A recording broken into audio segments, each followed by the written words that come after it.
The cost of the country's ineffective and weak municipalities. The owners watched helplessly while their house burned to the ground.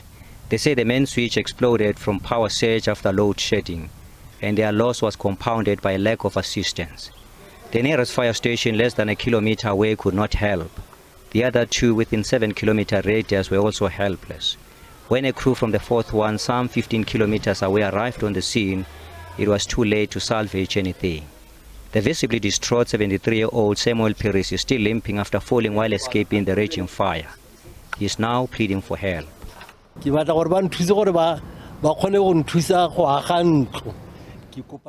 want them to help me build a house. If they can help me with the roofing, I will be happy.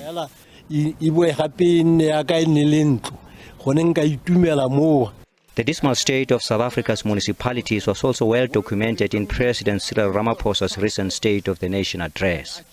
Too many of our municipalities, 163 out of 257, are dysfunctional or are in distress due to poor governance, ineffective and sometimes corrupt financial administrative management, and poor service delivery.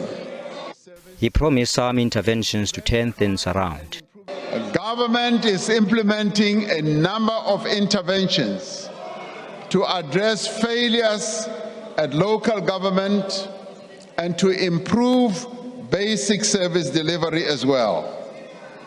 Now, these include enhancing the capacity of public representatives and officials, maintaining and upgrading local infrastructure, and invoking the powers of national government to intervene where municipalities fail to meet their constitutional responsibilities.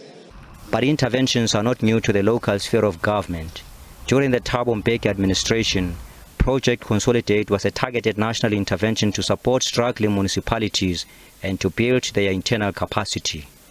The Jacob Zuma administration launched the Back to Basic campaign with 5 pillars: putting people first, promoting good governance, sound financial management, building institutional capacity and delivering basic services.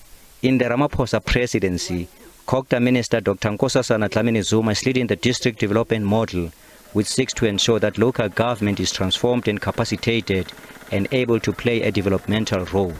But governance expert Dr. Tim Mark insists the solution lies in the deployment of relevant skills at the country's municipalities. We from Project Consolidate, we from Sienza Manje, we from Back to Basics.